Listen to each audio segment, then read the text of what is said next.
नमस्कार। आप सभी का बहुत बहुत स्वागत है। आप देख रहे हैं आपका अपना चैनल हिंदी खबर। आपके साथ मैं अतुल अग्रवाल हूं। इस वक्त हमारे साथ हैं श्रीमान रघुराज प्रताप सिंह उर्फ राजा भैया जी। आप बहुत विद्वान हैं। बहुत जनता के बीच में आपकी बहुत अच्छी छवि है। लोग आपको बहुत प्यार करते हैं। 1993 के बाद से आज तक रघुराज प्रताप सिंह राजा भैया कभी भी कोई चुनाव नहीं हारे हैं। ये इनकी लोकप्रियता और ये इनकी स्वीकार्यता का एक जो है ये पैमाना है, एक द्योतक है जी। रघुराज प्रताप सिंह जी के पास चलेंगे। रघुराज प्रताप सिंह जी, मैं हिंदी खबर पे आपका बहुत स्वागत करूंगा। कैसे हैं आप? प्रणाम अतुल जी, बहुत बहुत धन्यवाद। सब कुशल मंगल। जी। भाई साहब, विभिन्न मुद्दों पे तो मैं आपसे लगातार बातचीत करता ही रहता हूं, लेकिन जो सबसे महत्वपूर्ण मुद्दा है इन दिनों, वो हमारे महापुरुषों के बारे में ऊट पटांग, ऊल जुलूल, बेसिर पैर की भौंडी, भद्दी, स्तरहीन, तुष्टीकरण और डैश डैश डैश, जितने शब्द और भरे जा सकते हैं उतने भरे जाएं। ये कहने का चलन चल गया है। काम धाम कुछ करना नहीं है, पढ़ाई लिखाई कुछ करनी नहीं है, और हमारे बुंदेलखंड में कहते हैं कि उठा के जीभ तारू पे तय मारी। कोई पता नहीं है, अल्लाह बल्ला साए आए माए कुछ भी बोलते हैं। ये राजनेता पागल हो गए हैं क्या भाई साहब? सबसे पहले तो हम आपकी बातों का समर्थन करते हैं, और जो विशेषण आपने लगाए हैं मैं एक एक विशेषण का समर्थन करता हूं। और आपने हमारे मन की और हमारे मुंह की बात छीनी। इस मुद्दे पे पूर्णतया हम आपसे सहमत हैं। अ, प्रातः स्मरणीय है राणा सांगा, और उनका जीवन संघर्षों से भरा रहा। मां भारती के सच्चे सपूत हैं। और उन्होंने राष्ट्र की, धर्म की, संस्कृति की रक्षा के लिए बहुत कष्ट सहे, अनेक युद्ध किए। 100 से अधिक युद्ध में वो विजयी हुए। तो ऐसे महान विभूति के प्रति इस तरह के शब्द, ये शब्द बड़ी दूर तक यात्रा करते हैं और बहुत लोगों को कष्ट पहुंचाया है, और इसके परिणाम भी गंभीर होंगे। हम्म। समाजवादी पार्टी के लोग खास तौर पे उत्तर प्रदेश में देखा जा रहा है कि एक वैचारिक वैमनस्यता को फैलाने में लगे हुए हैं। भाई साहब, येन केन प्रकारेण, चाहे कुंभ हो, चाहे रामनवमी हो, चाहे दिवाली हो, चाहे दशहरा हो, चाहे होली हो, चाहे रक्षाबंधन हो, है, चाहे प्रभु श्री राम के भव्य और दिव्य मंदिर के उद्घाटन की बात हो, ये बेशर्मी, ये सियासत में क्या कहलाती है? देखिए, जो लोग कुंभ में गए, आस्था श्रद्धा के साथ ही गए।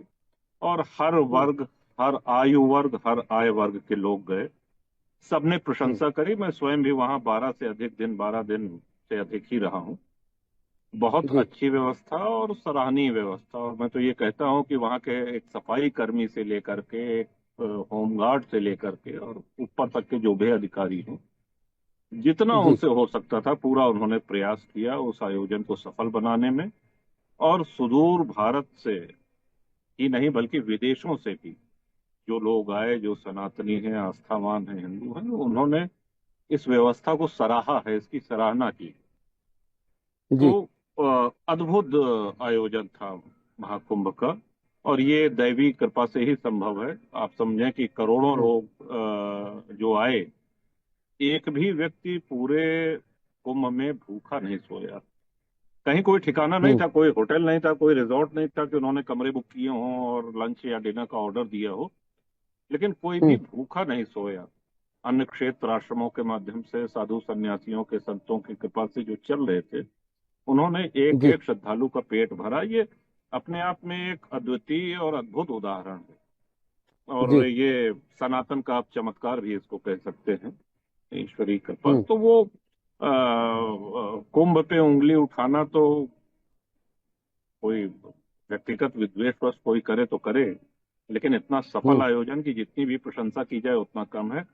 एक और आपने हम्म। चर्चा करी प्रभु श्री राम लला के मंदिर की, तो वो हम सभी लोगों के लिए, हर सनातनी के लिए बहुत गर्व और प्रसन्नता की बात है।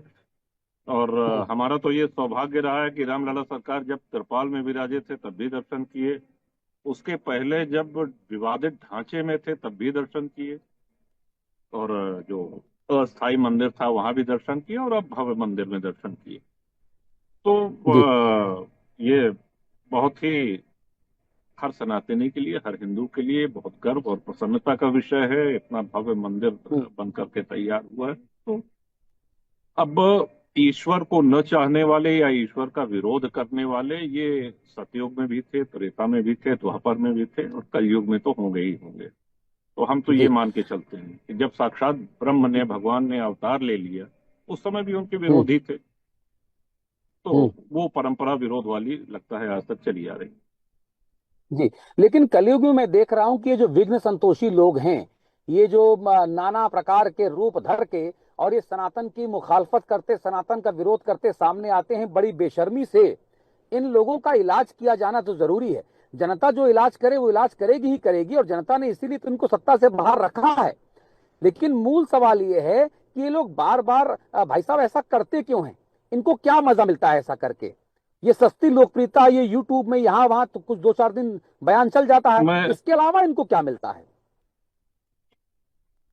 आपके माध्यम से सभी दर्शकों से हम ये कहना चाहेंगे कि देखिए, भारत विश्व का सबसे बड़ा लोकतंत्र है और हम्म, धर्मनिरपेक्ष राष्ट्र है। ये हम सब लोग हम्म, जानते हैं। हमारा संविधान हर प्रकार से पूजा उपासना करने की हमको स्वतंत्रता देता है, आजादी देता है। लेकिन ये जी। हम सब लोगों को समझ लेना चाहिए कि भारत हिंदू बाहुल्य है, इसीलिए धर्मनिरपेक्ष है। आपको पूरे विश्व में कोई भी मुस्लिम बाहुल्य राष्ट्र ऐसा नहीं मिलेगा जो धर्मनिरपेक्ष हो। वो इस्लामिक हाँ। राष्ट्र होगा। अगर एक भी कोई ऐसा हम्म, उदाहरण हो तो आप बता सकते हैं, या किसी कोई भी दर्शक बता सकते हैं। तो हम्म, हिंदुओं के